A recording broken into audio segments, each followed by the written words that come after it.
ఆయనే తన యొక్క ప్రాణాన్ని పెట్టాలి అని, నాకు నేనే ప్రాణం పెడుతున్నాను, దానిని పెట్టుటకు తిరిగి దానిని తీసుకొనుటకు నాకు అధికారము కలదు అని ప్రభువు చెప్పాడు.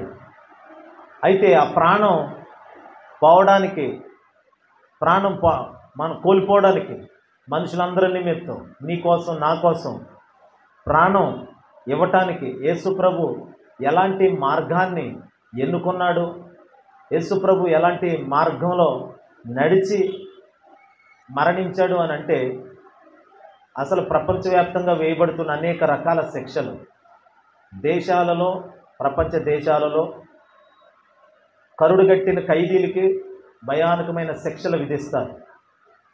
అన్ని రాజ్యాల కంటే, అన్ని దేశాల కంటే రోమా చట్టం, రోమా ప్రభుత్వం, భారతదేశం అని ఎలాగంటున్నామో రోమా ప్రభుత్వం కూడా భయంకరమైన శిక్షలు విధించేది. అయితే అన్ని శిక్షలు ప్రపంచవ్యాప్తంగా భూమి మీద ఎన్ని దేశాలు ఉన్నాయో అన్ని దేశాలలో వేసే శిక్షలకు మించిన శిక్ష శిలువ శిక్ష.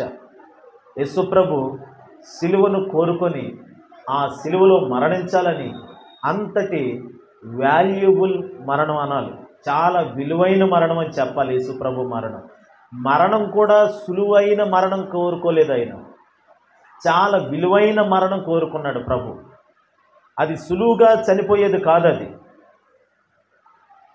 సులువుగా ప్రాణం కోల్పోదాం అని కాదు. నేటి దినాల్లో ఎవరైనా సూసైడ్ చేసుకోవాలనుకుంటే, చచ్చిపోవాలనుకుంటేనంట, దాని కొరకు టెక్నాలజీ వచ్చింది, మెషిన్స్ వచ్చినాయి, దాని కొరకు రకరకాల మెడిసిన్స్ వచ్చినాయి. ఎవరైనా చనిపోవాలనుకుంటే మమ్మల్ని సంప్రదించండి, మేము మీకు సులువుగా చనిపోయే మార్గాలు చూపిస్తామని యాడ్స్ కూడా ఇస్తున్నారు.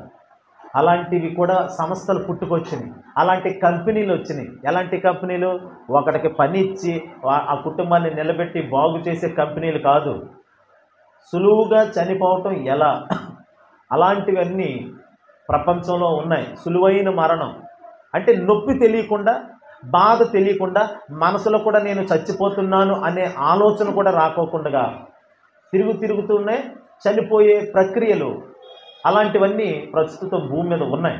కానీ యేసు ప్రభు, ఆయనకు తెలుసు సిలువ వేయబడితే ఎలా ఉంటుందో, ఆయన సిలువ మరణం పొందితే ఎలా ఆ మరణం విధించబడతాదో ఆయనకు తెలుసుండి, అందుకనే ఆయన చనిపోయేటప్పుడు కూడా ఏదో నాసి రకమైన మరణం కాదు ఆయన పొందిన మరణం, నీ కోసం నా కోసం చాలా చాలా వెలకట్టలేని విలువైన మరణాన్ని ప్రభు పొందాడు. అంత విలువైన మరణం పొందాడు. దేవుని బిడ్డలారా, ప్రభు ఎంత విలువైన త్యాగం చేశాడో దానిని నువ్వు గుర్తించినప్పుడు ఆయనను నువ్వు ఏమాత్రం ప్రేమించకుండా ఉండలేవు, ఆయన ప్రేమకు నువ్వు దూరం కాలేవు. అందుకనే సిలువను అది దర్శనముగా అనుభవించాలి, సిలువ దర్శనము. అందుకే పౌలు అంటాడు, నేను నా అతిశయం అంతా కూడా సిలువనందే తప్ప మరి దేనియందు నేను అతిశయించను అని మాట్లాడతాడు. సిలువ మరణమునందే నేను క్రీస్తుతో కూడా సిలువ వేయబడ్డాను అంటే అతడు శారీరకంగా, భౌతికంగా, భూ సంబంధిగా చనిపోయాడు. ఇప్పుడున్న పౌలు ఎవరు అని అంటే, ఇప్పుడున్న పౌలు ఆత్మీయంగా బ్రతికి జీవిస్తున్నటువంటి వాడు. మరి ఇంకో పౌలు ఎవరు చనిపోయారంటే, నాలో ఉన్న పాత పురుషుడు, పాత పౌలు చనిపోయాడు. సౌలు చనిపోయాడు నాలో. ఇప్పుడు నాలో జీవించుచున్నది నేను కాదు, క్రీస్తే నా యందు జీవిస్తున్నాడు. హల్లెలూయా. అందుకని సిలువ యందే తప్ప నాకు మరి దేని యందు అతిశయించుట నాకు దూరమగునుగాక అని పౌలు మాట్లాడతాడు. గలతీ సంఘానికి ఒక మాట చెప్తున్నాడు చూడండి, గలతీ పత్రికలో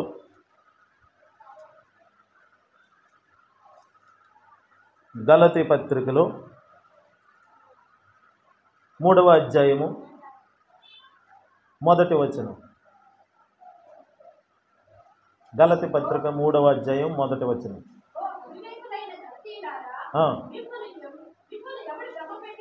మిమ్మును ఎవడు భ్రమ పెట్టెను? సిలువ వేయబడిన వాడైనట్టుగా ఆ, అదిగో చూడండి, సిలువ వేయబడిన వాడైనట్టుగా యేసుక్రీస్తు మీ కన్నుల ఎదుట ప్రదర్శించబడ్డాడు కదా, చూపించబడ్డాడు కదా. మిమ్మల్ని ఎవరు భ్రమ పెట్టారు? ఇంత అవివేకం ఎందుకు వచ్చింది? ఇంత అజ్ఞానానికి ఎందుకు చోటు ఇచ్చారు మీరు? మీలో ఉన్న అజ్ఞానానికి కారణం ఏమిటి? ఈ అజ్ఞానము, ఈ అవివేకము, ఈ అవిధేయత ఎలా పోతుంది అని అంటే సిలువ వలనే పోతుంది. మనుషుల్లో ఉన్న అజ్ఞానము సిలువ వలన పోతుంది. ఇప్పుడు అజ్ఞానిగా మారాడు అని అంటే సిలువ దర్శనం కోల్పోయాడు. ఆ సంఘ బిడ్డలు అనేకులు సిలువ దర్శనం కోల్పోయారు. సిలువలో యేసుక్రీస్తు ఎందుకు చనిపోయాడు? ఎలాంటి ఘోర మరణం పొందాడు ఆయన?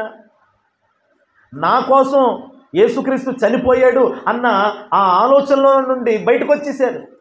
యేసుక్రీస్తు నా కోసం చనిపోయాడు, నా కోసం సిలువ వేయబడ్డాడు. అది ఎలా వేయబడ్డాడు? సులువైన మరణం కాదు, అది విలువైన మరణం, చాలా ఘోరమైన మరణం. అది అంత మరణం పొందినటువంటి ఆ సిలువ వీరుడైన యేసుక్రీస్తు ప్రభు ఇప్పుడు మీ కన్నుల్లో ఎందుకు లేడు? మీ ఎదుట ఎందుకు కనబడతలేదు? మీరెందుకు యేసుక్రీస్తుని చూస్తలేదు? ఎందుకు చూడలేకపోతున్నారు? ఎందుకు మీకు గుడ్డితనం కలిగింది? ఆత్మీయ గుడ్డితనం. ఆత్మీయ గుడ్డితనానికి కారణం ఏమిటి అని అంటే అదిగో వారు సిలువ దర్శనం కోల్పోయారు. ఒక మాట, సిలువ మరణం మనోనేత్రాలు వెలిగిస్తుంది. మరి ఇప్పుడు ఆ మాట మళ్ళీ చదవండి, మొదటి వచనం. అస్తమానం అది అక్కర్లేదు, మధ్యలో చదవండి.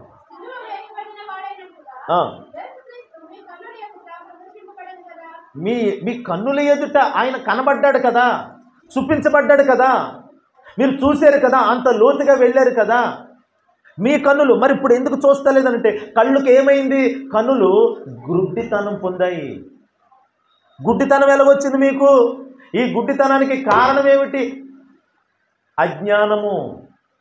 మనుషుడు అజ్ఞానిగా మారితే గుడ్డితనంలోకి వెళ్ళిపోతాడు. అజ్ఞానాన్ని తొలగించేసి, గుడ్డితనాన్ని తొలగించేసి, మనుషులో ఉన్న అంధకారపు అనుభవాలు తొలగించి, ఆత్మీయ గుడ్డితనాన్ని తొలగించినటువంటిదే సిలువ మరణము. క్రీస్తు సిలువ మరణము,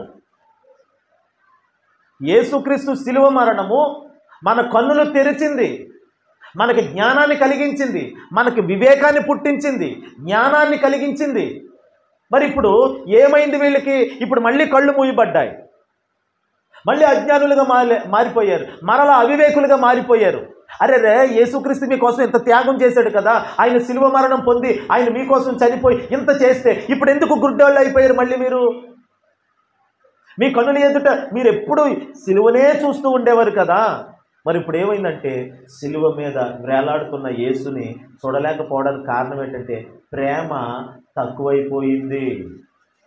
యేసుక్రీస్తు బంధాన్ని కలుపుకోవడానికి, మనతో సంబంధాన్ని ఏర్పరచుకోవడానికి, ఆయనతో నిత్యము అనుబంధం కలిగి ఉండటానికి ఆయనే తగ్గించుకొని ఈ భూమి మీదకి వచ్చి మన కోసం చనిపోయాడు.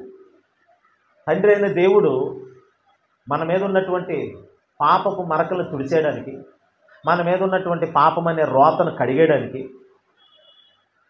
ఆయన ఉపయోగించింది సాక్షాత్తు తన స్వరక్తాన్నే ఉపయోగించాడు. తన రక్తాన్ని ఉపయోగించి యావత్తు భూమి మీద ఉన్న మనుషులందరి మీద ఉన్న పాపపు బురద ఎవరైతే అంటించుకున్నారో, ఎవరైతే ఆయన దగ్గరికి వస్తున్నారో వాళ్ళ పాపపు బురద అంతటిని కడగటానికి ఆయన తన రక్తాన్నే వాడాడు. ఆయన ఒక గొర్రెలది కానీ, గొడ్లది కానీ, పశువుల రక్తము కానీ ఉపయోగించలేదు, దానిని వాడలేదు. నువ్వు కడగబడ్డావు. ఈరోజు నీవు నేను యేసు రక్తము వలన నీతిమంతులుగా తీర్చబడి, చూడండి ఆ మాట రోమాపత్రికలో,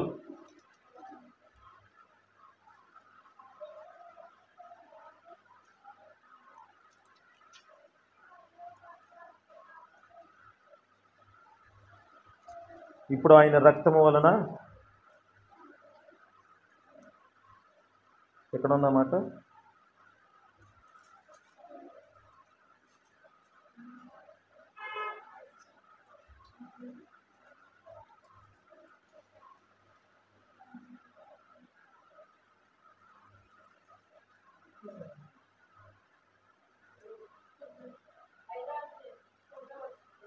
5వ అధ్యాయము రోమాపత్రిక 5వ అధ్యాయము 9వ వచనం. ఆయన రక్తము వలన అదిగో చూడండి, ఎలా తీర్చబడ్డాం మనం, ఎలా చేశాడు ఆయన మనల్ని. అందరూ చెప్పండి, నోరు తెరిచి చెప్పండి. మనం అందరం సహోదరులు, ఓ తండ్రికి పుట్టిన పిల్లలుగా ఉన్నాం మనం. హల్లెలూయా చెప్పండి. హల్లెలూయా. సిగ్గు, బిడియం, మాట్లాడకపోవటం, మౌనం, ఇవన్నీ కూడా సాతాను అవలక్షణ. కాబట్టి అవి మనకు సంబంధించినవి కాదు. అడిగినప్పుడు టక్కనే నోరు తెరిచి బిగ్గరగా సమాధానం చెప్పడం ఆ దేవుని పిల్లల యొక్క మంచి లక్షణం అది. హల్లెలూయా. కాబట్టి చూడండి,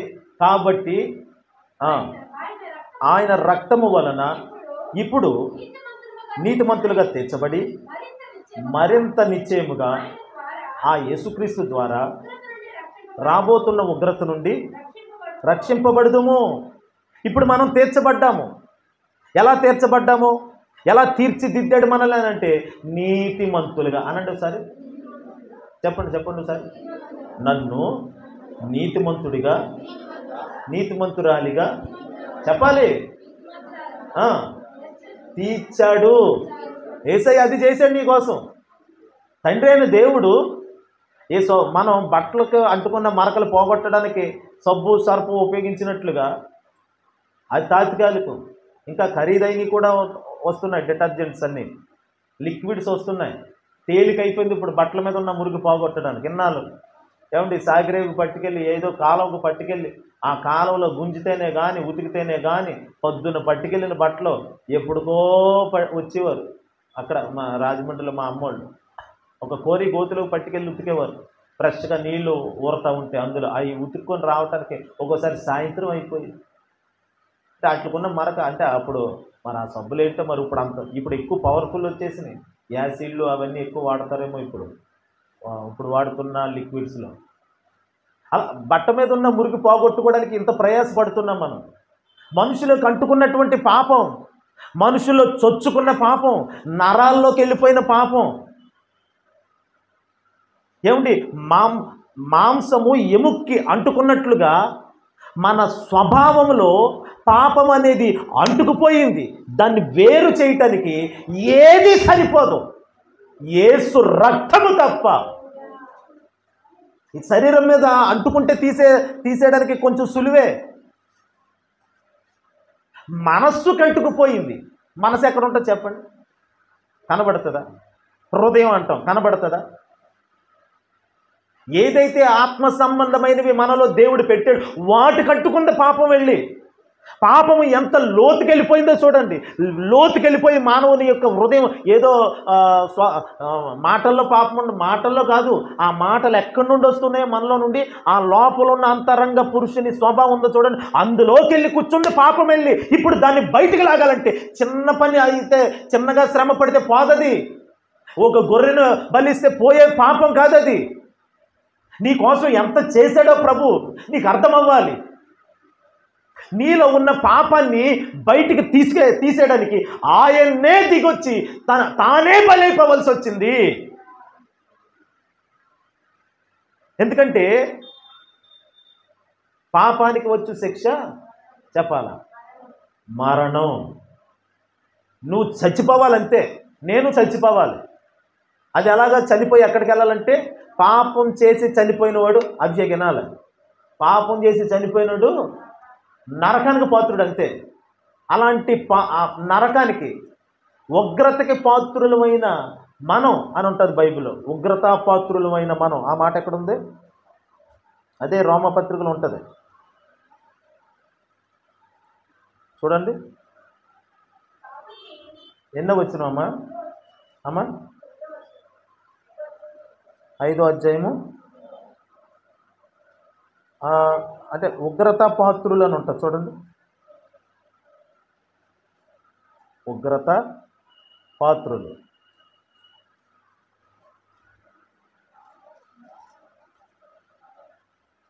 ఆ 9వ అధ్యాయము 22, రోమపత్రిక 9:22 చూడండి. రోమపత్రిక 9వ అధ్యాయము 22. చాలా శ్రద్ధగా వినాలి మాటలు.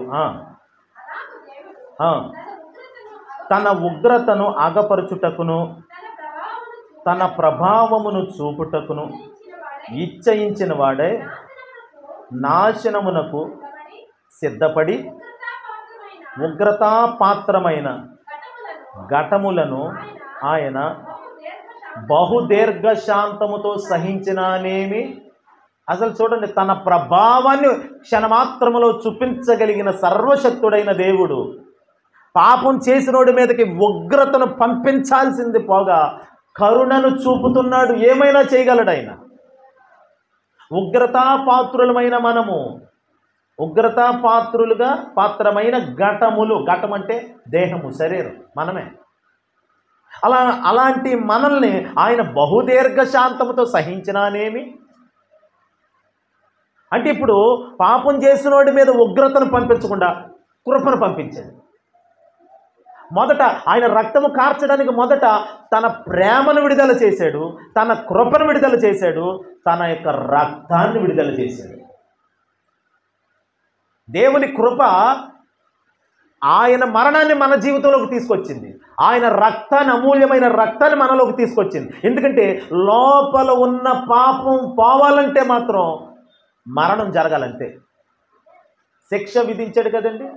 ఇప్పుడు న్యాయం న్యాయమే, ఏదైనా మీకు అర్థమయ్యేలా చెప్తాను. జడ్జి గారు చక్కగా తీర్పులు చెప్తున్నాడు కోర్టులో కూర్చొని. న్యాయవాదులు, లాయర్లు వాదిస్తున్నారు. ఓ రోజు ఓ భయంకరమైన శిక్షను గురించి వాదోపవాదాలు కోర్టులో జరిగినాయి. అది భయంకరమైన తీర్పు ఇవ్వాల్సి వచ్చింది. యాక్సిడెంట్ చేసినటువంటి యవనస్తుడికి దాదాపు ₹1,00,000 కట్టాలి ఫైన్. అలాగే అతడికి దాదాపుగా ఒక 100 కొరడా దెబ్బలు గట్టిగా కొట్టాలి. ఏమో 100 కొరడా దెబ్బలకి చచ్చిపోయినా చచ్చిపోవచ్చు, అలాంటి పరిస్థితి. ఇలాంటి పరిస్థితిలో ఉన్నటువంటి ఆ యవనస్తుడు, దురదృష్టకరమైనటువంటి విషయం ఏమిటంటే జడ్జి గారి కొడుకే ఆ యవనస్తుడు. జడ్జి గారే తీర్పిచ్చారు, ఇతనికి 100 కొరడా దెబ్బలు. ఎందుకంటే నేరం అలాంటిది. యాక్సిడెంట్ చేసి ఒకరిని చంపేశాడు. ఇప్పుడు మరి దానికి శిక్ష రావాలా లేదా చెప్పండి. మామూలుగా న్యాయం చెప్పండి అమ్మా, రావాలా లేదా? రావాలి, శిక్ష పడాలి. ఇక్కడ ఈ స్థానంలో కూర్చున్నప్పుడు ఏం చేయాలి? అతను నా కొడుకు, అమ్మో నా కొడుకు అని చెప్పి శిక్షను కొట్టేయాలండి? నేరాన్ని కొట్టివేయాలా? నేరాన్ని కొట్టేయకూడదు. నేరం పట్ల న్యాయంగా ప్రవర్తించాలి. ఆ జడ్జి గారు వెంటనే ఇదిగో 100 కొరడా దెబ్బలు కొట్టండి ఎప్పటి వల్లే. ఈ తప్పు చేసిన వారికి ఎలాంటి శిక్షలు ఉన్నాయో అలాంటి శిక్ష ఇతనికి కూడా ₹1,00,000 కూడా కట్టాలి, అంతే. మరి ఎవరు కడతారు? ఇవన్నీ ఎవరంటే ఆయన కోట్ ఇప్పేసి నేను ఈ కుమారుడి తండ్రిని కాబట్టి నేనే కడతాను, ఆ 100 కొరడా దెబ్బలో నేను కొట్టించుకుంటానని శిక్ష విధించిన వాడే కోట్ వేసుకున్నప్పుడేమో న్యాయాన్ని విధించాడు. అయిపోయిన తర్వాత, సెక్షన్ అయిపోయిన తర్వాత, అది దిగిన తర్వాత ఆ పోడియం దాటి వచ్చి ఆ కోటు తీసి నేను ఈ కుమారుడికి తండ్రిని, ₹1,00,000 నేను కడతాను, అలాగే 100 కొరడా దెబ్బలు నేను కొట్టించుకుంటాను అని వచ్చాడు. మరి కుమారుడు ఏమయ్యాడు? కుమారుడు తప్పించబడిపోయాడు. ఇప్పుడు ఆ శిక్షకి మరి పెనాల్టీ, ఆ శిక్షకు కట్టాల్సిన వెల ఎవరు కడతారు? ఎలా కడతారు? అక్కర్లేదు, ఇంకా కట్టక్కర్లేదు, చెల్లించబడిపోయింది. అర్థం చేసుకోండి, చెల్లించబడిపోయింది, తీరిపోయింది. ఇప్పుడు తండ్రి ₹1,00,000 కట్టాలా? అలాగే అదిగోండి, అనేకుల చేత లాయరే కానివ్వండి, జడ్జి గారే తన కొడుకుని లైన్లో పెట్టుకోలేకపోయాడు. బయట నుండి వచ్చే మాటలు మామూలుగా ఉండవు కదా. ఇప్పుడు ఈ 2 కడితే సరిపోతా? 100 కొరడా దెబ్బలు తినేసి ₹1,00,000 పెనాల్టీ కట్టిస్తే సరిపోయిందా? మరి బయట నుండి వచ్చే మాటలు కూడా పడాలి, తీసుకోవాలి, అనుభవించాలి. అసలు ఎవరు నేరం చేసింది? ఎవరు? తండ్రి కొడుకా? శిక్ష ఎవరి మీద పడింది? తండ్రి మీద పడింది. చాలా, నువ్వు సెపరేట్గా కూర్చో, మీరు చోట కూర్చోగలరు. అలాంటి పరిస్థితిలో తండ్రి కొడుకుకు రావాల్సిన శిక్ష అంతా తన మీద వేసుకొని న్యాయం మాత్రం విధించాడు, శిక్ష మాత్రం విధించాడు, న్యాయంగా విధించాడు. కొడుకని లేకపోతే బయటోడని అలాగేమీ లేదు, న్యాయంగా శిక్ష విధించాడు. కానీ ఆ స్థానం ఈ స్థానం నుండి ఆ స్థానానికి దిగాడు. అసలు తండ్రి స్థానం ఏ స్థానం అండి? పై స్థానం. ఆ తండ్రి అయిన దేవుడితో యుగయుగాలు ఉండాల్సినటువంటి ఆయన పోలిక, ఆయన రూపం కలిగిన ఆయన ప్రియ కుమారుడే తండ్రితో విడిచిపెట్టకూడని భాగ్యమని, తండ్రితో ఉండుట విడిచిపెట్టకూడని భాగ్యమని ఎంచుకొనక ఆయనే దిగి వచ్చి మన స్థానంలో నిలబడి ఆయన సిలువ వేయబడ్డాడు. హల్లెలూయా. ఆయన సిలువ వేయించుకున్నాడు. పాపం చేసింది, నేరం చేసింది, నేరము చేయని నీవు ఈ ఘోర పాపి కొరకు భారమైన సిలువా మోయలేక మోసావు. చూడండి, నేరము ఆయన చేయలేదు, పాపము నాది, నేరము నాది. పాపము లేని వాడి మీద, దోషము లేని వాని మీద పాప శిక్ష, దోష శిక్ష నీ పాపాలకి, నీవు చేసిన తప్పుడు పనులకి, నీ ఆలోచనకి. ఎందుకంటే ఈ పాపం ఎక్కడి నుండి వచ్చిందంటే ఆదాము దగ్గర నుండి సంక్రమించుకుంటూ వచ్చి వచ్చి నీలోకి వచ్చి కూర్చుంది. నీ మనసులో, నా మనసులో అంటుకుపోయింది ఆ పాపం. అలా అంటుకుపోయి ఇక ఆ స్వభావంలో నుండి వేరు చేయబడనంతగా పాపం అలా అంటుకుపోతే ఇప్పుడు స్వయంగా తండ్రి తన కుమారుణ్ణే ఉపయోగించాడు. తన కుమారుణ్ణి చూడండి అన్నమాట. అదే రోమాపత్రికలో 8వ అధ్యాయం 32. రోమాపత్రిక 8వ అధ్యాయము 32. తన సొంత కుమారుని అనుగ్రహించుటకు వెనుక తీయక మన అందరి కొరకు ఆయనను అప్పగించిన వాడు. చూడండి, తన సొంత కుమారుని ఎవరి కోసం అప్పగించాడు చెప్పండి? నోరు తెరిచి చెప్పండి. నా కోసం అని చెప్పుకోండి. యేసుక్రీస్తుని నా కోసం అప్పగించిన తండ్రి ఆయన. ఆయన ప్రియమైన కుమారుడు, ఆయన రక్తము. చూడండి, అది ఎలాంటి రక్తము? అపోస్తుల కార్యాల్లో ఆ మాట మనం చూస్తాం. వికాల్ బరబర తండ్రి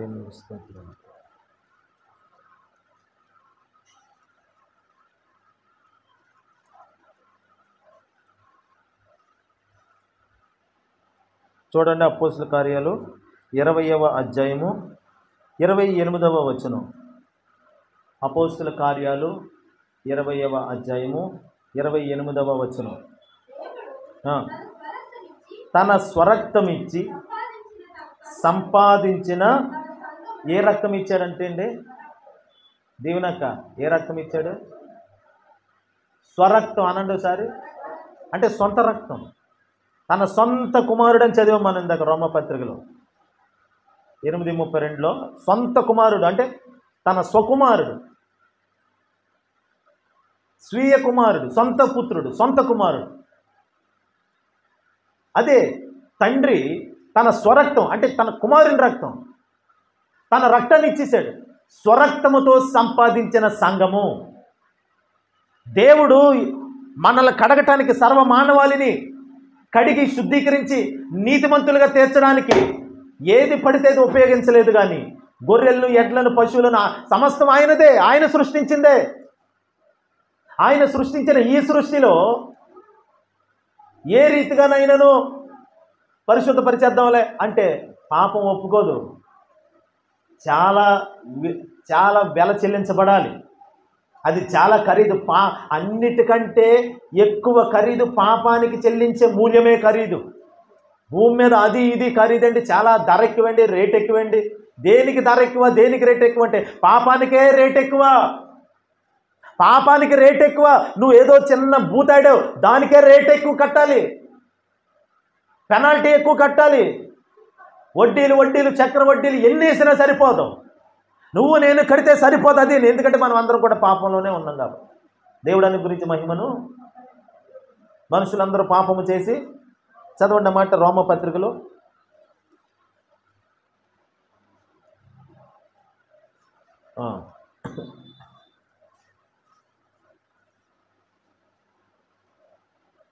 3వ అధ్యాయం 23, రోమపత్రిక 3వ అధ్యాయం 23.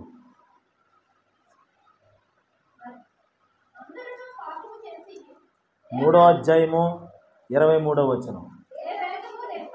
అక్కడి నుంచి చదవాలి. ఏ భేదమును లేదు, అందరూ పాపము చేసి దేవుడు అనుగ్రహించు మహిమను అది ఇంక పొందలేరు. ఏ మానవుడు పొందలేడు, మళ్ళీ మహిమలోకి రాలేడు. ఆదాము మహిమలో నుండి వెళ్ళిపోయాడు. చెప్పండి, ఎక్కడి నుండి వెళ్ళిపోయాడు చెప్పాలా? అంటే ఎక్కడుందా మహిమ? అమ్మా ఎక్కడుంది మహిమ? ఎక్కడ? అదే ఆయనతో ఉన్న సహవాసంలో మహిమ ఉంది. ఆయనతో కలిసి మాట్లాడేటప్పుడు మహిమ ఉంది. ఆయన ఎక్కడున్నాడో అక్కడ ఆయన ఎక్కడికి వచ్చేవాడు? ఆయన ఏదేని తోటలోకి వచ్చేవాడు.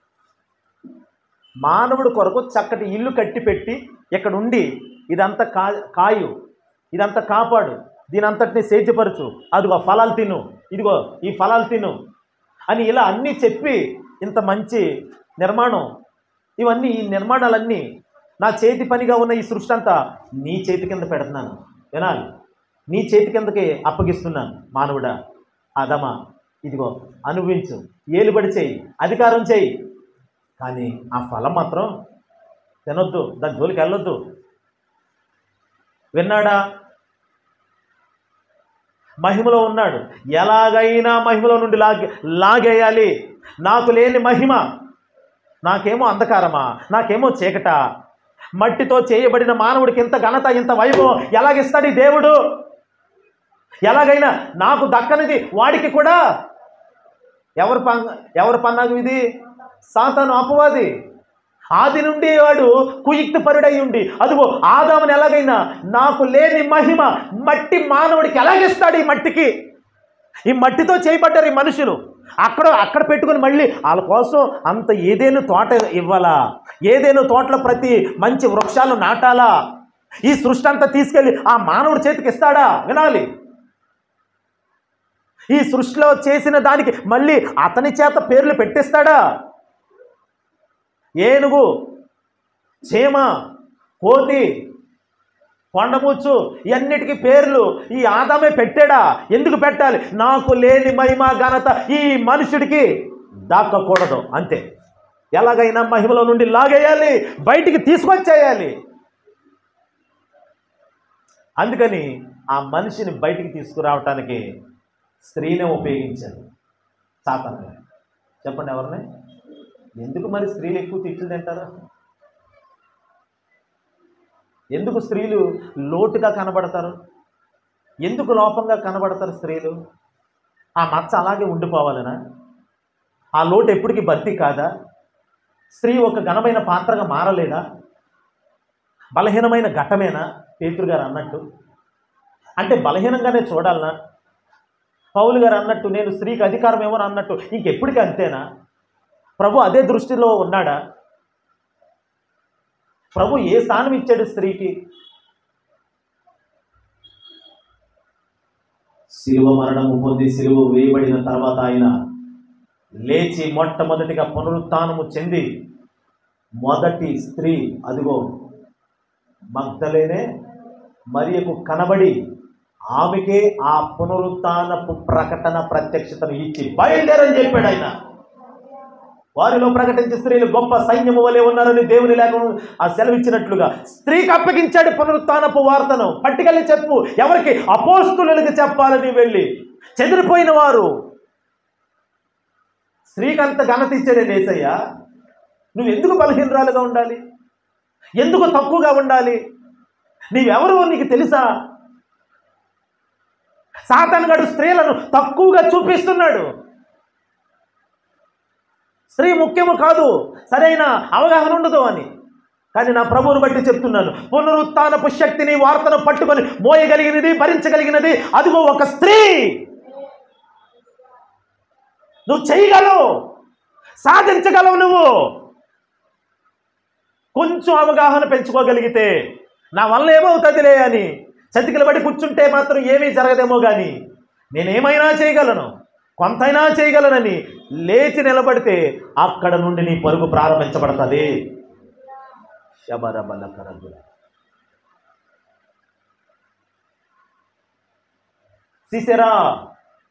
సిసెరా అనేటువంటి 900 ఇనప రథాలు కలిగినటువంటి రాజు, అతన్ని ఎవరండి ఆ స్త్రీ? అమ్మా, యాయేలు గుడారంలో, ఆ గుడారంలో ఆ స్త్రీ పేరేంటి? యాయేలు గుడారం. అది సిసెరా అనే సైన్యాధిపతి 900 ఇనప రథాలు కలిగినోడు.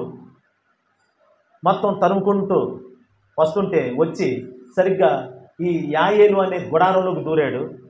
ఆ ఇంటి ఆడమనిషి, ఎవరు లేరు, పురుషులు ఎవరు లేరు. అయ్యి బాబు, సైన్యాధిపతి ఇలా పారిపోయి వస్తున్నాడు అని చెప్పి వాడు ఎవరో ఏంటో గుర్తుపట్టింది, లోపలికి రానిచ్చింది.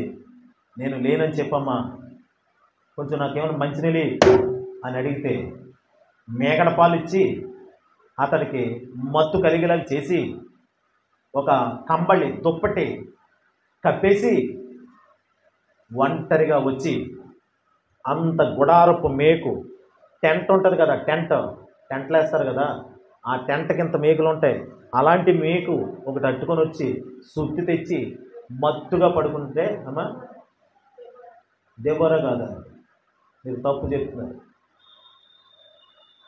ఆ పడుకున్నవాడి కణతల్లో నుండి ఆడికి తెలుస్తలేదు. ఇక్కడ మేకు ఇలా పెట్టినప్పుడు కూడా తెలియాలి కదండి.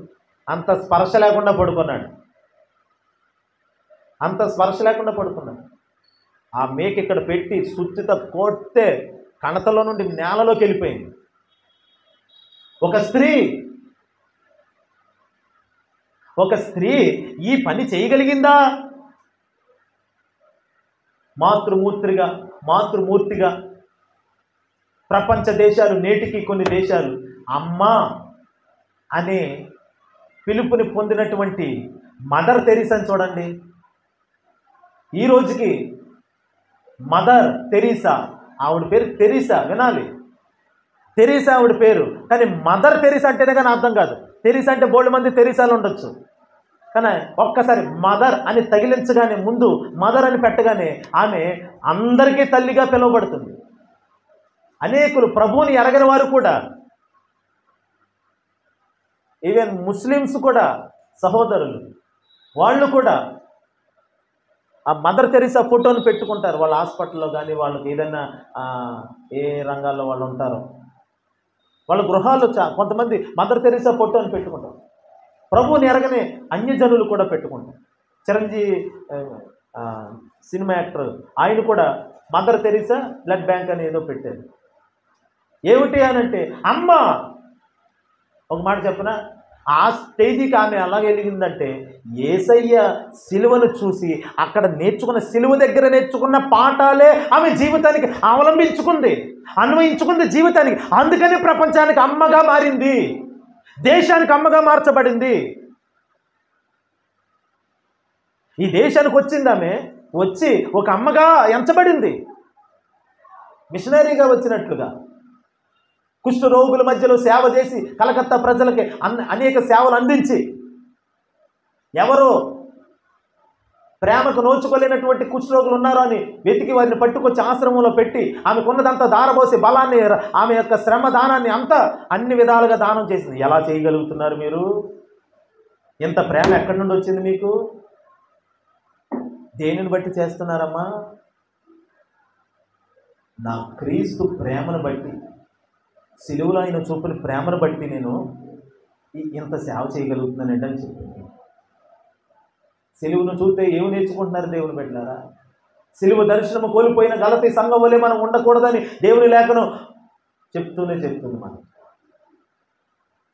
అందుకనే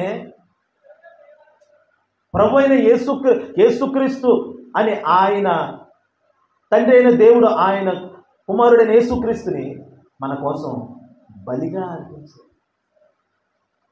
సాతానుగాడు ఏదైనా తోటలోకి ప్రవేశించి మహిమలో ఉన్న మానవుని బయటికి తీసుకొచ్చేసాడు. ఇప్పుడు మహిమ లేదు. మళ్ళీ తండ్రి అయిన దేవుడి ఉద్దేశం ఏమిటంటే మహిమ కోల్పోయిన మనుషుల్ని మొదటి స్థానానికి తేవాలి. హల్లెలూయా చెప్పండి, చేతులు ఎత్తి చెప్పండి. మహిమను కోల్పోయిన మానవుని ఎక్కడ పెట్టాలని అమ్మా? ఎక్కడ తీసుకెళ్ళాలి మళ్ళీ? మొదటి స్థానంలోకి, మొదటి ప్రేమలోకి, మొదటి అనుభవంలోకి.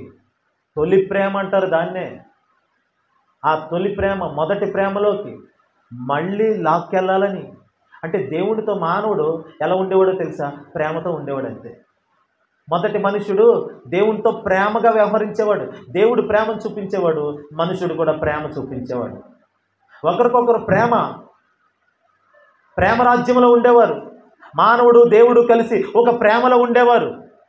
ప్రేమలోనే ఎదిగేవాడు మానవుడు, ప్రేమతోనే అంటుకట్టబడ్డాడు, ప్రేమలోనే ఫలించేవాడు. ప్రేమే తన జీవితం అంతా. ఎందుకంటే దేవుడు ప్రేమ అయి ఉన్నాడు కాబట్టి ఆ ప్రేమలో వర్ధిల్లి నాటబడి ఫలించి అభివృద్ధి చెందేవాడు.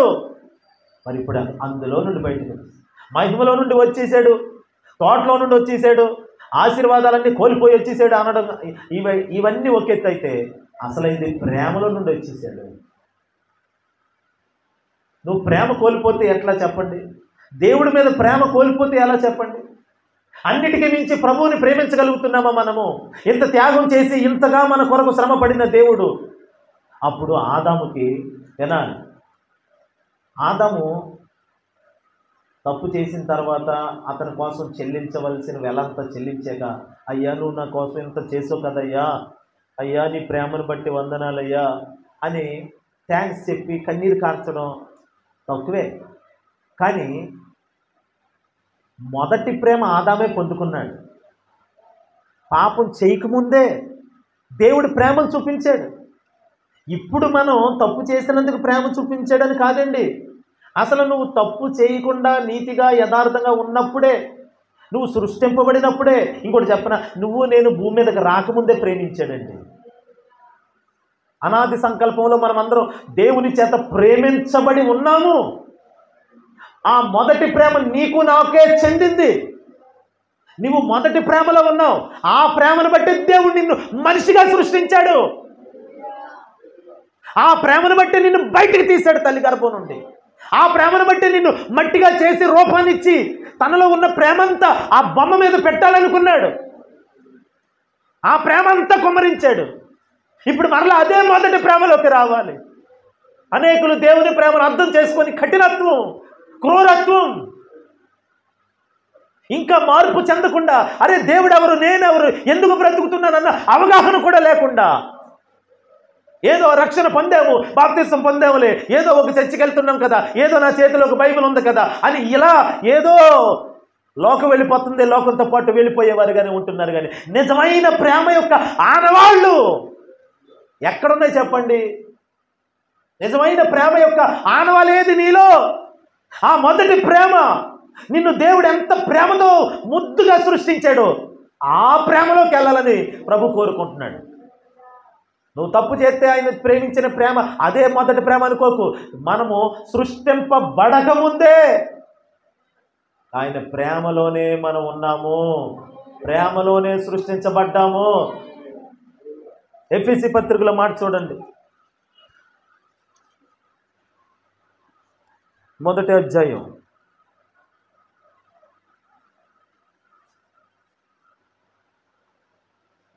6వ వచనం.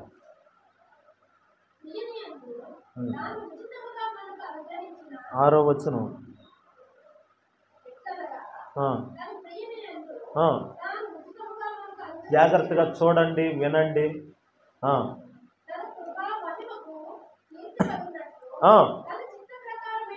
దయా సంకల్పం చొప్పున యేసుక్రీస్తు ద్వారా తనకు కుమారులనుగా స్వీకరించుటకై మనలను ముందుగా తన కోసము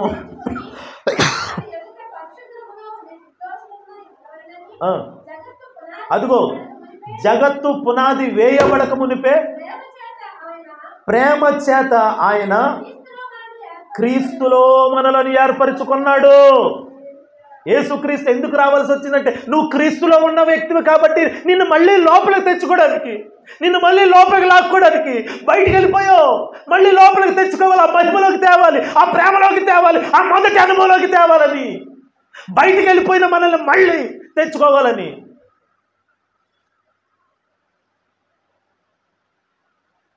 పిల్లలు తప్పిపోతే ఎవరు వెతుకుతారు చెప్పండి? చెప్పాలి, గట్టి చెప్పండి, నన్ను చూస్తూ వినండి అమ్మ. పిల్లలు తప్పిపోతే ఎవరు వెతుకుతారు? తల్లి కానీ తండ్రి కానీ. ఎందుకని?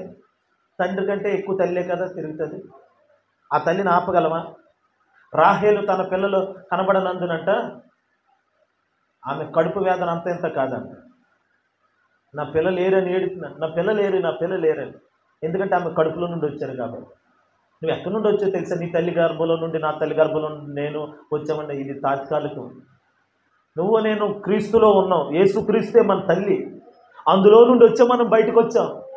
అది మొదటి ప్రేమలో నుండి వచ్చాం. అందుకని ప్రేమ చేత క్రీస్తులో ఆయన ముందుగానే మనలను ఏర్పరచుకున్నాడు. ముందుగా నువ్వు ఏర్పరచబడిన వ్యక్తివి, యేసుక్రీస్తులో ఉండవలసిన వ్యక్తివి. కానీ పాపము చేత బయటకు వచ్చేసావు, అవిధేయత చేత బయటకు వచ్చేసావు. ఇప్పుడు బయటకు వెళ్ళిపోయిన నిన్ను మళ్ళీ లోపలికి తీసుకురావాలి. దీని కొరకు దేవా తండ్రి నువ్వేం చేసావయ్యా అంటే, నా కుమారుణ్ణే మళ్ళీ అదిగో మిమ్మల్ని అందరిని వెతికి పట్టుకొని రక్షణలోకి తీసుకురావడానికి నా ప్రియ కుమారుణ్ణే మీకు ఇస్తున్నానని లోకానికి పంపించాడండి. ఇది నీకు అర్థమైన రోజు నీ గుండె పగిలిపోతుంది. నీకు అర్థమైతే నీ కళ్ళు చెమ్మగించకుండా ఉండవు, నీ హృదయం పగలకుండా ఉండదు. ఇది నీకు అర్థమవనంత కాలము నువ్వు కట్టిన బండ హృదయంతోనే ఉండిపోతావు అని. యేసుక్రీస్తు ప్రేమ, ఆయన సిలువ మరణం, సిలువలో చూపించిన ప్రేమ మరణము కఠినాత్మల్ని కదిలిస్తుంది, మారుస్తుంది. రౌడీ షీటలు మారుస్తుంది, గోండాలను మారుస్తుంది, ముఠాకోరులు మారుస్తుంది.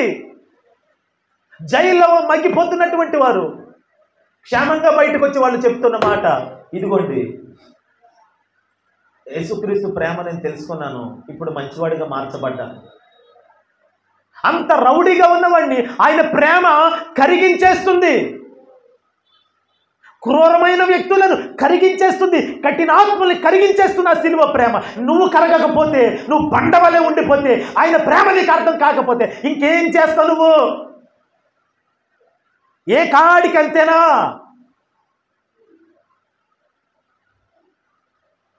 పశువుల కాపరి పశువుకి తీసుకెళ్ళి మేత మేపిస్తాడు, మళ్ళీ తీసుకొచ్చి కడతాడు, మళ్ళీ రొటీన్ అయిపోతుంది. ఇంతే జీవితం. మనం పశువులం కాదు, మనం యేసు రక్తం అనే వెల, పాపానికి, నీ పాపానికి చాలా వెల చెల్లించబడింది. ఎందుకంటే నీ పాపము అంత విలువైనది, అంత విలువైన పాపానికి అంతకంటే విలువ కలిగిన రక్తమే చిందించబడింది. నీకు అర్థం అవ్వాలంతే, నువ్వు అర్థం చేసుకోవడంలో ఉంది అంతే. ఏదైనా నీ పాపం ఎంత ఘోరమైందో, నీ పాపానికి వచ్చే శిక్ష ఏంటో నీకు తెలిస్తే నీ గుండె పగిలిపోద్ది అంతే.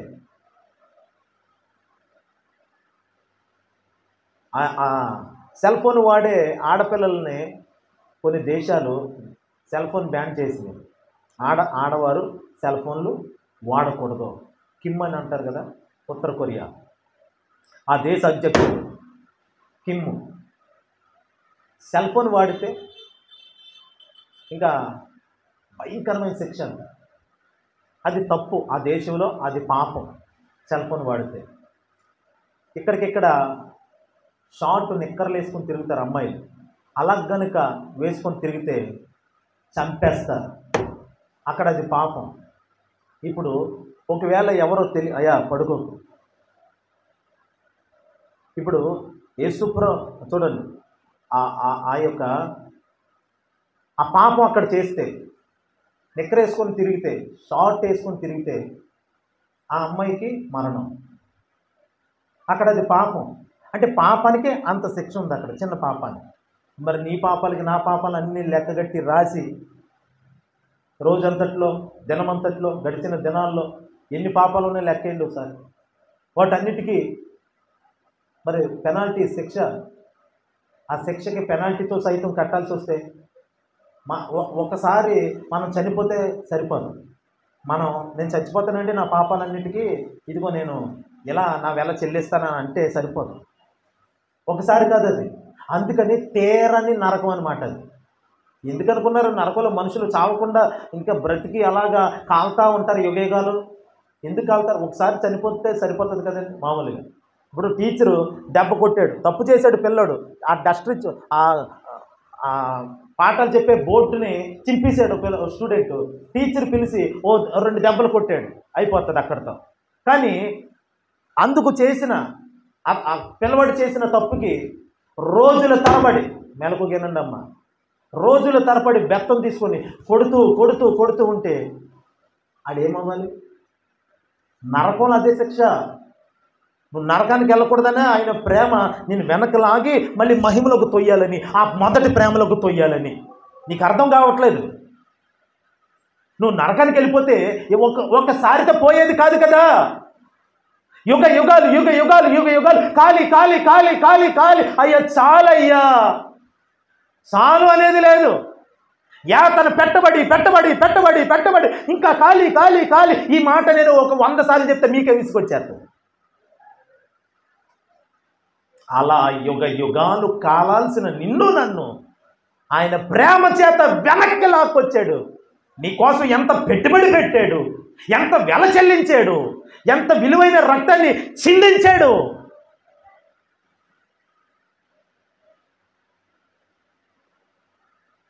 ఎందుకు నీవు ప్రేమించితివో దేవా, అందుకు నా దీన స్తుతి పాత్ర. హల్లెలూయా యేసయ్యా, హల్లెలూయా యేసయ్యా.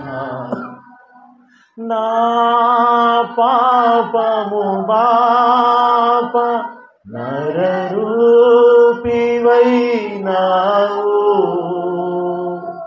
నా శాపము బాప నలిగి వ్రేలాడితివి. నాకు చాలిన దేవుడవు నీవే, నా స్థానములో నీవే. నాకు చాలిన దేవుడవు నీవే, నా స్థానములో నీవే. హల్లెలూయా యేసయ్యా, హల్లెలూయా. అంత విలువైన మరణం యేసుక్రీస్తు నీ కోసం పొందితే సంఘంలోకి వచ్చి నీకు ఎలా నిద్రపోవాలనిపిస్తుంది? అంత విలువైన మరణం ప్రభు నీ కొరకు పొందితే ఎలా సోమరిగా ఉండాలనిపిస్తుంది? అంత విలువైన మరణం నీ కొరకు పొందితే ఆయన కోసం తలంచుకోకుండా ఎలా ఉండగలుగుతున్నావు? ఆయన సన్నిధికి రాకుండా ఎలా ఉండగలుగుతున్నావు? ఎలా జీవించగలుగుతున్నావు? నీకు జీవితం ఇచ్చింది ఆయన. నాకైతే బ్రతుకు లేదు. ఒక క్షణం కూడా బ్రతకడానికి అర్హత లేని నాకు జీవితాంతం యుగయుగాలు నా ఆయుష్కాలం అంతా భూమి మీద బ్రతికి మళ్ళీ చనిపోయాక పరలోకంలో ఆయనతో పాటు యుగయుగాలు ఉండేటట్లుగా అంతటి జీవాన్ని నాకు ఇచ్చినందుకు నేను ఇంకెంత రుణపడి ఉండాలి? నువ్వైనా నేనైనా. నీ పాపాల చేత కొట్టబడి ఎడ్చబడి నరకంలో కాలిపోవలసిన నీవు మళ్ళీ వెనక్కి రప్పించి నీకు ఆయుష్కాలం అంతా ఇక్కడ క్షేమంగా ఉండేదానికి, చనిపోయాక మరలా యుగయుగాలు ఆయనతో ఉండేదానికి అంతటి జీవాన్ని, నీ లైఫ్ లాంగ్ సరిపడే అంత జీవాన్ని దేవుడు నీకు ఇచ్చాడంటే ఎంత కృతజ్ఞత కలిగి ఉండాలి నీవు? అది నాది, ఇది నాది ఎందుకు వెంపర్లాడటం? దేనికోసం చెప్పండి? నీ వస్తువు చిన్నది పోతేనే నువ్వు గిలగిల్లాడిపోతున్నావు. నీది ఏదైనా పోతేనే అయ్య బాబో పలానావాడు నాది ఇలా ఆక్రమించేశాడు, తీసేసుకున్నాడండి, ఇష్టం లేదండి, నా వస్తువేండి అని అంటావు. మరి తండ్రి అయిన దేవుడు మన దగ్గర ఎంత వసూలు చేయాలి? నా కుమారుడిని మీకోసం ఇచ్చేసాను, మీరు మారతలేదు, ఇంకెందుకు నా కుమారుని పెట్టుబడిగా నా రక్తాన్ని పెట్టుబడిగా పెట్టాను అని మళ్ళీ తీసుకెళ్ళి నరకానికి వేసేసేవాడు ఆయన. ఆయన ఇంకెంత రాబట్టుకోవాలి మన దగ్గర నుండి అలాగంటే? దీర్ఘశాంతముతో సహించినానేమి, ఉగ్రతాపాత్రమైన ఘటములను ఆయన దీర్ఘశాంతముతో సహించినానేమి. నేను ఎంత ఓర్చుకుంటున్నాడు దేవుడు. మరొక దిక్కు ఏమైనా ఉందా? మరొక మార్గం ఏదైనా ఉందా? ఇంకో చోటకెళ్ళి ఆ దేవుడు తప్పితే ఇంకో దేవుడి దగ్గరికి వెళ్ళి ఆ దేవుడా నువ్వన్నా కాపాడు అనడానికి ఇంకోటి ఏమైనా ఉందా? కలిగినదేది ఆయన లేకుండా కలగలేదు. ఈ శూన్యములో ఈ భూమి మీద కనబడుతున్న ప్రతిదీ కూడా ఆయన మూలముగా కలిగింది, ఆయన ద్వారా కలిగింది, ఆయనే సృష్టించాడు. చేతులెత్తాలి చెప్పరే. ఇదొక మరంత మడ్డుతనం. ఇది అంతటి త్యాగాన్ని, అంత విలువను చెల్లిస్తే నీకు ఎలా నిద్ర వస్తుంది? ఎలా తినాలనిపిస్తుంది? నీకు ప్రార్థన మానేసి ఎలాగా ఇంట్లో కూర్చోాలనిపిస్తుంది? ఇంట్లో ప్రార్థన చేసుకోకుండా, సంఘంలో జరిగే ప్రార్థనలకు రాకుండా ఎలా తింటున్నారండి? ఎలా ఉంటున్నారు మీరు? ఏదో జీవితం వెళ్ళిపోతుందా? ఇది దయచేతనే జరిగింది. దయచేతనే మనకి జీవితం ఇవ్వబడింది. తెలుసా మీకు? ఆయన కృపచేతే మనకి జీవితం ఇవ్వబడింది. ఈ జీవితం నాది కాదు, దేవుడు పెట్టిన భిక్ష అనుకొని భక్తి చేయాలి, అలా బ్రతకాలి. రక్షణ పొందడం అంటే బాప్తిసం పొందేశాక విచ్చలవిడిగా నా ఇష్టం వచ్చినట్టుగా బతికేయడానికి ఒక లైసెన్స్ కాదు అది. అంటే స్వేచ్ఛగా తిరిగే వచ్చి ఇంకా నన్ను ఎవడో ఆపేవాడు ఉండడు అని ఒక లైసెన్స్ కాదు. బాప్తిసం పొందిన తర్వాత పొందిన రక్షణ అనేది విచ్చలవిడిగా తిరిగేయడానికి, స్వతంత్రులు అయిపోయి అనడానికి అది లైసెన్స్ కాదు. అది భిక్ష. దేవుడు బిచ్చ వేసాడు మనకి. నీకు నాకు అర్హత లేదు, నువ్వు ఇప్పుడు చనిపోతే నరకానికి వెళ్ళిపోతావు. అలాంటి నువ్వు మళ్ళీ వెళ్ళకూడదని నీ మీద అంత ప్రేమను, అంత రక్తాన్ని పెట్టుబడిగా పెట్టాడు దేవుడు. ఆయన పెట్టిన పెట్టుబడి నీకు అర్థమైతే అయ్యి బాబు నా కోసం ఇంత.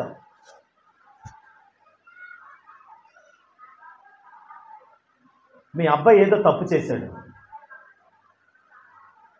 చాలా పెద్ద కేసు అయింది మొన్న రీసెంట్గా ఇక్కడ మా కవిటి దగ్గర. వాళ్ళ అమ్మ కొయిట్లో పనిచేస్తుంది, ఇద్దరు కొడుకులు. చిన్నవాడు ఏదో అక్రమ కేసు తెచ్చిపెట్టాడు ఇంటి మీదకి. ఆ పిల్లని తీసుకెళ్ళి జైల్లో వేసారు. వాళ్ళమ్మ అక్కడ ఉండాలా లేకపోతే అక్కడే చావాలా, ఏం చేయాలో తండ్రి లేడు. చాలా ముద్దుగా పెంచింది, పెద్దోళ్ళు అయ్యారు, ఇక్కడ ఏదో చదువుకుంటున్నారు కదా అనుకుంటుంది. కష్టపడి రెక్కల ముక్కలు చేసుకొని డబ్బులు సంపాదించి వాళ్ళ బంధువులకు పంపిస్తే వాళ్ళ బంధువులు దగ్గరుండి చూసుకుంటూ చేస్తుంటే ఎవడు చూసి వచ్చేయాలని చెప్పి చేయరాని నేరం ఒకటి చేశాడు. శిక్ష తప్పలే, తీసుకెళ్ళి జైల్లో పెట్టి 4 ఉతికారు. దానికి కట్టాల్సిన డబ్బు చాలా, అన్నీ అవతల వ్యక్తులు ఎంత నష్టపోయారో అంత సరే. ఇంత చిన్నపిల్లడు ఇలా చేశాడు, ఓకే. మొత్తం ఆ పిల్లోడిని బెయిల్ మీద తీసుకురావడానికి ఎంతో ప్రయత్నాలు చేసి మొత్తం మీద ఏం మంచిగా తిరుగుతున్నాడు కదా అనుకున్నారు. సడన్గా జైల్లో ఉన్నాడు అంతే. మొత్తం వాళ్ళ ఇంట్లో వాళ్ళందరూ ప్రయత్నాలు చేసి వాళ్ళ కాలు పట్టుకుని మొత్తం మీద ఆ పిల్లోడిని చాలా ధనం కట్టి బయటికి తెచ్చారు. ఇప్పుడు వాళ్ళ అమ్మ ఆ ఫోన్లో ఏడుస్తూ, నీకోసం చాలా ఖర్చు పెట్టాను రా, ఇంకెప్పుడు తప్పు చేయకరా, మళ్ళీ అలా తిరక్కరా, అలా వెళ్ళకరా. వాళ్ళ పెదనాన్న వాళ్ళ పెద్దమ్మ అందరూ ఏకమరే, నీకోసం చాలా ఖర్చు పెట్టేసేవరా, ఇంక మళ్ళీ ఆ తప్పుడు మార్గంలోకి వెళ్ళకరా. చూసారా, ఒకసారి కట్టినందుకే వాళ్ళకి అంత బాధ అయ్యి నీకోసం ఇంత ఖర్చు పెట్టేమో, రే నువ్వు తప్పు చేయకరా, మళ్ళీ ఆ పాపం చేయకరా. మనం పాపులు, మన కోసం చాలా వెల చెల్లించబడింది. నువ్వు మళ్ళీ అలాగే వెళ్ళొద్దు, ఆ తప్పు చెయ్యొద్దు, ఆ ప్రాంతం లేకుండా ఉండొద్దు, సహవాసం లేకుండా ఉండొద్దు, భక్తి లేకుండా ఉండొద్దు, భక్తిహీనుడిగా ఉండొద్దు. నేను నీకు మళ్ళీ ఇచ్చిన నూతన జీవితాన్ని 2 కొరింథీ పత్రిక 5వ అధ్యాయము 2 కొరింథీ పత్రిక 5వ అధ్యాయము 17వ వచనం.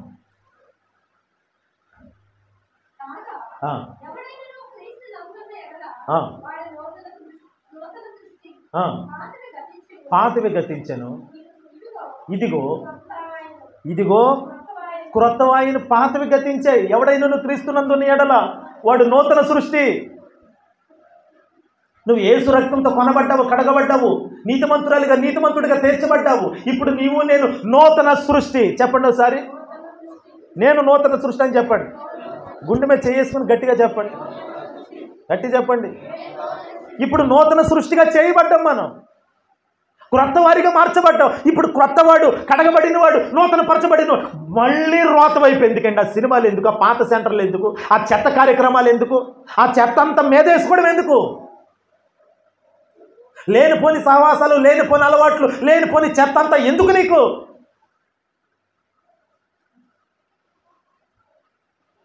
ఇంకా ఇంకా నువ్వు విడిచిపెట్టకపోతే మరింత దౌర్భాగ్యమైన స్థితిలోకి వెళ్ళిపోతావని దేవుని వాక్యమే సెలవిస్తుంది. ఒకసారి వెలిగింపబడి దానిని రుచి చూచిన తర్వాత మరలా దాన్ని పోగొట్టుకుంటే వాడికి వచ్చే శిక్ష అంతా ఇంత కాదని ఉంది బైబిల్లో. కాబట్టి దేవుని బిడ్డలారా, మనం నమ్మకమైన వారు కాకపోయినా ఆయన నమ్మదగిన వాడు. ఆయన మనల్ని నమ్మాడు, గుడ్డిగా నమ్మాడు అన్నట్లుగా తన ప్రేమ చేత నమ్మాడు. నువ్వేం ప్రేమ లేని వ్యక్తివి కాదు, నువ్వేం భక్తి లేని వ్యక్తివి కాదు, దేవునితో మొదటి నుండి ఉన్న వ్యక్తి నువ్వు. ఆదాము ఎలాగైతే దేవునితో ఉన్నాడు, సాతాను వచ్చి పాడు చేశాడు. నిన్ను నన్ను అపవాది అలా చేశాడు. కాబట్టి మనం ఇప్పుడు అపవాది సంబంధులు కాదు. మన మీద ఉన్న పాపభారం అంతా కొట్టివేయబడింది, పాపం శాపం తీర్చివేయబడింది. దానికి వెళ్ళ చెల్లించేశాడు, కట్టేశాడు. మన డాడీ కట్టేశాడు, మన తండ్రి కట్టేశాడు, ఆ అప్పంతా కట్టేశాడు. ఇకేమీ లేదు, నీ మీద నా మీద ఏ భారం లేదు. అయితే నువ్వు చెయ్యాల్సిందేటో తెలుసా? ఆయనతోనే ఉండాలి. నీ కొరకు వెల చెల్లించిన తండ్రితోనే నువ్వు ఉండాలి. అది హల్లెలూయా. ఎందుకంటే అది చాలా చాలా ఎక్కువ ఖరీదు. ఆయన రక్తం చాలా విలువ, చాలా వెల. అది ఎంతో వెల చెల్లించబడింది నువ్వు నేను చేసిన పాపానికి. అంత వెల చెల్లించబడిన తర్వాత ఇంకా మళ్ళీ పాపంలోకి చెప్పండి వెళ్ళకూడదు, పాపం చేయకూడదు, తప్పుడు మాటలు రాకూడదు, అసూయ ఉండకూడదు, నీలో ద్వేషం ఉండకూడదు. నీ తోటికోళ్ల మీద, నీ బావగారి మీద, నీ అక్క మీద, చెల్లి మీద, అన్న మీద, తల్లి మీద, తండ్రి మీద, అత్తగారి మీద, మాంగారి మీద, ఇంకా బంధుత్వాలు ఏవైతే ఉన్నాయో ఎవరి మీద ఏ పగ కక్ష ఉండకూడదు. చనిపోతే త్రుట్లో ఇంకా ఇప్పుడు కాయిచున్న ఒక పువ్వు అయినా సాయంత్రం వరకునే ఉంటుంది. మన జీవితం ఇప్పుడు కనుమరుగైతే మళ్ళీ కనబడదంటే ఓ శవాల దెబ్బ మీదకి వెళ్ళిపోవాల్సిందే, శవాన్ని మోసుకొని. ప్రాణం ఉన్నంత వరకే కదండి, బొందులో ప్రాణం ఉన్నంత వరకే కదా. బతుకున్నప్పుడు కక్ష ఎందుకు నీకు, కోపం ఎందుకు నీకు, ఆవేశం ఎందుకు నీకు? ఏమి సాధిస్తావు చెప్పు? వాళ్ళ మీద పగ, వీళ్ళ మీద పగ ఎట్టుకొని పక్కన వాళ్ళని చూస్తే వారవలేంతాను. వాళ్ళు పచ్చగా బాగుంటే వాళ్ళు కొనుక్కుంటే నువ్వు వార్చలేవు, నువ్వు కొనుక్కుంటే వాళ్ళు వార్చలేరు. వాళ్ళు బాగుంటే నువ్వు అసూయ, అదే చెడ్డ కళ్ళు, మత్సరపు కళ్ళు. ఇదంతా ఎందుకు నీకు? ఏమైనా కూడా పట్టుకెళ్తావా? ఏమైనా మోసుకెళ్తావా పరలోకం? చీపురు పొల్లంతా కూడా రాదు. ఉన్నది దేవుని కోసం ఖర్చు పెట్టి దేవుని పనికి ఉపయోగించి దేవుని మహిమ కొరకు నువ్వు సాగిపో. అంతే తప్ప అది నాది ఇది నాది అని పోగేసుకుంటే రేపు నువ్వు పోగేసింది నువ్వు చీపురు పొల్ల కూడా ఉంచుకోవు, అది నీ వెనక రాదు. అక్కడ చూడండి, గబ్బిలాలకి వేస్తారంట బంగారాన్ని. చదవండి మాట.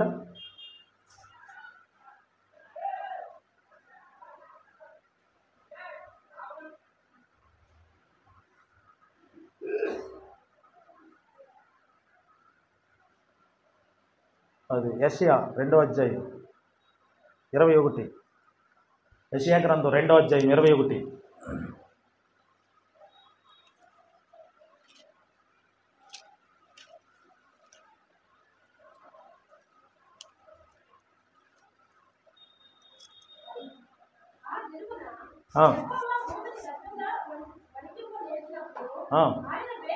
ఆయన భేకర సన్నిధి నుండి, ఆయన ప్రభావ మహాత్మ్యము నుండి, కొండల గుహలలోను బండ బేటలలోను వినండి, దూరాలి అని ఆశతో మనుషులు తాము పూజించుటకై చేయించుకున్న వెండి విగ్రహములను, సువర్ణ విగ్రహాలను, ఆ, ఎలుకలకును గబ్బిలాలకి పారేస్తారు.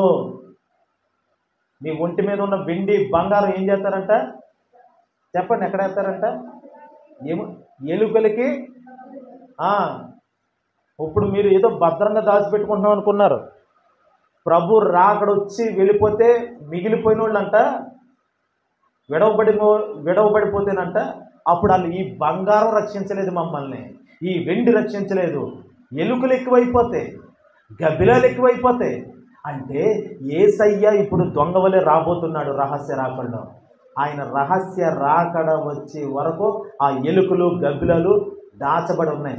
ఆయన రాకడ అయిపోతే మొత్తం ప్రపంచమంతా గబ్బిలాలు ఎలుకలు వస్తాయి. ఆనాడు మోషే కాలంలో ఏమొచ్చినాయి? ఐగుప్తు దేశంలో ఏగలు, దోమలు, కప్పలు, పేలు ఇవన్నీ వచ్చినాయి చూడండి. మళ్ళీ రాబోతున్నాయి. అప్పుడైతే పేలు, ఇప్పుడైతే ఎలకలు, గబ్బిలాలు. ఒక గబ్బిలం వచ్చి అది గిర్రం తిరుగుతుంది. ఆ ఒక్కటి వచ్చి ఇలా తిరుగుతుంటే అది ఎటొచ్చి మన మొఖాన్ని కొడుతుందని భయం వేస్తుంది. మనుషులు గబ్బిలాన్ని తోలుకోవడానికి సరిపోతుంది, ఆ బంగారాన్ని తీసి ఇసిరి కొడతారండి. అందుకే నేను ఎందుకు చెప్తున్నాను తెలుసా? మొదటి రాకడ అనగా రహస్య రాకడలో నువ్వు ఎత్తబడకపోతే ఇలా జరుగుతుంది. ఎత్తబడితే దేవునికి స్తోత్రం. రహస్య రాకడలోనే వెళ్ళిపోవాలి. యేసయ్య వస్తాడు. ఇప్పుడు ఏ జామున వస్తాడో తెలియదు, ఎప్పుడు వస్తాడో ఏదో అనుకుంటున్నాను. ప్రపంచంలో సూచనలన్నీ వినబడుతున్నాయి, కనబడుతున్నాయి, తెలుస్తున్నాయి. కాబట్టి ఇంతగా ప్రభు రాకడకి సూచనలన్నీ కనబడుతుంటే ఇంకా అది నాది, ఇది నాది, ఏది నీది కాదంటే. కాకిని చూసి ఒక పాఠం నేర్చుకోండి. కాకి అంటది కదా, కావు కావు కావు. ఎన్ని కాకులు ఎన్నిసార్లు అది అరుస్తుంది, కావు కావు కావు అంటే నీది కాదు, నువ్వు అంటావు అది నాది, ఇది నాది. కావు కావు, ఆ ఆస్తి నాది, కావు. ఏది నీది కాదనే సమాచారాన్ని ఇస్తుంది కాకి. కావు కావు. ఎందుకు? ప్రతి దాంట్లో పాఠం నేర్చుకోవచ్చు మనం. ఓ చెట్టును చూసి పాఠం నేర్చుకోవచ్చు, ఒక పక్షిని చూసి పాఠం నేర్చుకోవచ్చు, దాని అరుపును చూసి, దానికి ఉన్న రంగును చూసి పాఠం నేర్చుకోవచ్చు. ఏమనుకున్నారండి? దేవుడి సృష్టి అంతా మానవుడి కోసమే చేశాడు. హల్లెలూయా. మొదటి మానవుడు చాలా జ్ఞానవంతుడు, చాలా సుందరమైన వాడు. మనం అందరూ సుందరంగా అందమైన వారిగా ఆదాములో చక్కగా ఫలించేవారు మనం. కానీ ఇప్పుడు అపవాదం వచ్చి మనకున్న సుందరత్వాన్ని, సౌందర్యాన్ని, అందాన్ని చెడగొట్టేసి మనకి మానవ పోలిక నరులు. అందుకనే దేవుని కుమారులు నరుల కుమార్తెలతో పోయిననుంది బైబిల్. నరులుగా, మాంసాపేక్షులుగా, మాంస దేహం కలిగిన వారిగా అపవాది అలా మార్చేసాడు మనల్ని. మనం మహిమలో ఉండాల్సిన వాళ్ళు, మనం మహిమతో సృష్టించబడ్డాం మనం. కానీ మాంసంలోకి వచ్చేసాం. మహిమ వేరు, మాంసం వేరు. హల్లెలూయా. వారికైతే మాంసపు అండ, మనకైతే దేవుడే అండ. మహిమలో ఉన్నవాడు మాంసంలోకి వెళ్ళిపోయాడు, ఇప్పుడు శరీర మాంసంలో జీవిస్తున్నాడు. ఆయన కూడా శరీర మాంసంతో వచ్చాడు. ఆయన ఏదో అక్కడ కూర్చొని మన కోసం ఏదో 4 ఉపన్యాసపు మాటలు చెప్పలేదు. ఆయన వచ్చాడు, వచ్చి నిన్ను నన్ను రక్షించడానికి, ఆ మొదటి ప్రేమలోకి. నువ్వు ఎక్కడ, నీ స్థానం ఎక్కడంటే క్రీస్తులో. చెప్పండి ఒకసారి. యేసుక్రీస్తులో ఉండాల్సిన వ్యక్తివి నీవు, నేను. అపవాది చొరబడి పాపాన్ని పెట్టి ఆ స్థానంలో నుండి మనం పడగొట్టాడు. ఎందుకో చెప్పాను, వాడికి స్వార్థం ఎక్కువైపోయింది. మనుషుడంటే అపవాదికి స్వార్థప్రియుడు వాడు. నువ్వంటే అపవాదికి అసలు ఇష్టం ఉండదు. నిన్నెప్పుడు ద్వేషిస్తాడు, నన్ను ఎప్పుడు ద్వేషిస్తాడు. అంతగా అపవాది చేత నువ్వు నేను ద్వేషించబడుతుంటే, అదిగో ప్రభు ప్రేమించి కోరుకున్నాడు మనల్ని. కోరుకొని తెచ్చుకొని మళ్ళీ ఆయనతో పెట్టుకున్నాడు. హల్లెలూయా.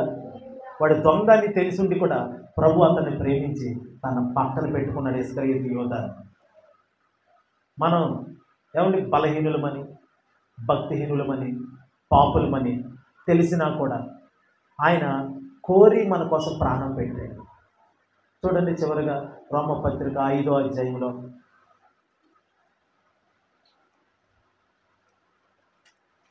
6వ వచనం. రోమపత్రిక 5:6.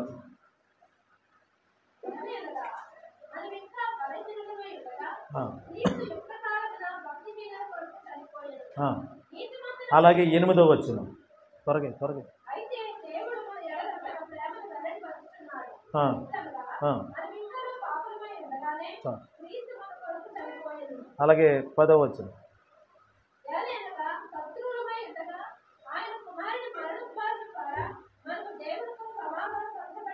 ఆదివాడు చాలు. 6వ వచనంలో మనము భక్తిహీనులమై ఉండగా క్రీస్తు యుక్త కాలమున మన కొరకు చనిపోయాను. 8వ వచనంలో దేవుడు తన ప్రేమను మన కోసం చూపించాడు. ఎలా చూపించాడంటే తన ప్రియమైన కుమారుణ్ణి మనం పాపులుగా ఉండగానే మన కోసం ఆయన చనిపోయాడు. 10వ వచనంలో మనం శత్రువులమై ఉండగానే ఆయన తన కుమారుని మరణము ద్వారా తనతో మనల్ని సమాధానపరచాడు. మనలో ఏదైనా ఒక క్వాలిటీ ఉందండి. మనలో ప్రభు ప్రేమించడానికి ఏదైనా ఉందా? ఆనవాలు ఏదైనా ఉందా? అభిషేకం దేవుని చేత ప్రేమించబడడానికి ఏదైనా ఒక అర్హత ఉందా? మనలో ఉందా? ఏదైనా అర్హత ఉందా? యోగ్యత ఉందా మనలో? లేదు. ఎలా ఉన్నామంట? పైగా శత్రువులుగా ఉన్నామంట. మనం చెప్పండి, ఎలాగున్నాం మనం? దేవునికి ఎవరం? శత్రువులు. దేవుని దృష్టిలో మనం ఎవరం? భక్తిహీనులు, భక్తి లేనోళ్ళు మనం. అలాగే దేవుని దృష్టిలో మనం ఎవరం? పాపులు మనం. అలా ఉంటుండగానే ఆయన తన కుమారుడిని బలి ఇచ్చేసాడు. ఇది ఏదైనా అయిన తర్వాత అప్పుడు చేస్తే బాగుంటుంది కదా? కాదు, మారతారు. మనల్ని నమ్మేడు యేసయ్య. ప్రేమ అన్నిటినీ నమ్మును. ప్రేమ కలిగిన దేవుడు. ప్రేమ అంటేనే దేవుడు, దేవుడు అంటేనే ప్రేమ. ఆయన నమ్మేడు కాబట్టి నువ్వు మారతావని. ఎందుకంటే నువ్వు ఈ స్థితి నీకు శాశ్వతం కాదు. నువ్వు ఇప్పుడు పాపంతో ఉన్నందుకు ఇది కాదు నీ రూపం. అసలు రూపం నీదేంటో తెలుసా? ప్రేమ. ప్రేమలో ఉండాల్సిన వ్యక్తులు అక్కడ నుండి పడ్డావు అంతే. మళ్ళీ అక్కడికి వెళ్ళిపో. ప్రభు నేను అక్కడ తీసుకెళ్ళడానికి వచ్చాడు. అది నాది ఇది నాదని ఇక్కడ ఉన్న వాటితో ఇక్కడ బంధాలు కలుపుకొని ఇక్కడ ఉండిపోకు. మొదటి ప్రేమలోకి రా. ఆ మొదటి ప్రేమను రుచి చూడవుసారి.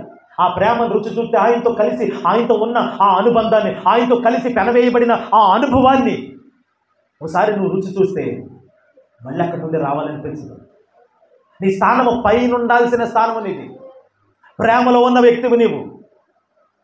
కక్షలో అసూయలో ఉండాల్సిన వ్యక్తివి కాదు. అది నీది కాదు. అపవాది చేదైన విత్తనాలను తీసుకొచ్చి నీకు విత్తాడు, నీలో విత్తాడు. అందుకే నీకు కోపం, ఆవేశం ఇవన్నీ వస్తున్నాయి. నీ తోటివన్నీ, నీ రక్త సంబంధం చూస్తేనే నీకు కోపం వస్తుంది. నీ బంధువుల్ని కానీ, నీ ఇతరులు కానీ, నీ ఇరుగు పొరుగు వారిని చూస్తేనే నీకు కోపం వస్తుందంటే అది నీ గుణము కాదు. అది అంతే, తాత్కాలికం ఇదంతా కూడా. అయితే యేసు ప్రభు వీటన్నిటికీ కూడా వెల చెల్లించాడు. నీలో నాలో ఉన్న ప్రతి పాప సంబంధమైన ప్రతి దానికి ఖరీదు ఎంతో కట్టేశాడు. వినాలమ్మా, ఖరీదు మొత్తం కట్టేశాడు, చెల్లించేశాడు. ఇక బాకీ లేదు. చెప్పండి, నోరు తిరిగి గట్టి చెప్పండి. నా మీద ఏ రుణము లేదు, ఏ బాకీ లేదు. నువ్వు ఫ్రీగా చేయబడ్డావు. ఎలాగో తెలుసా? ఉచితమైన కృప చేత. అంతే. ఎంతగా కృప చూపి, ఎంతగా ప్రేమ చూపిన ఆ దేవుని ఎడల నీ మనసేంటి? ఆ దేవుని పట్ల నీ యొక్క వాంఛ, నీ కోరిక ఎలా ఉంటుందో నువ్వు తిరిగి స్పందించాలి ఈ సమయం అంతా. దేవుని బిడ్డ, నువ్వు ఎలా ప్రభుతో నడుస్తావో, ఇక మీదట ఎలా ఉంటావో ఒక తీర్మానంతో మనం వెళ్దాం. దేవుడి మాటలు మన వెనుకలో దీవించును గాక. ప్రార్థన చేద్దాం.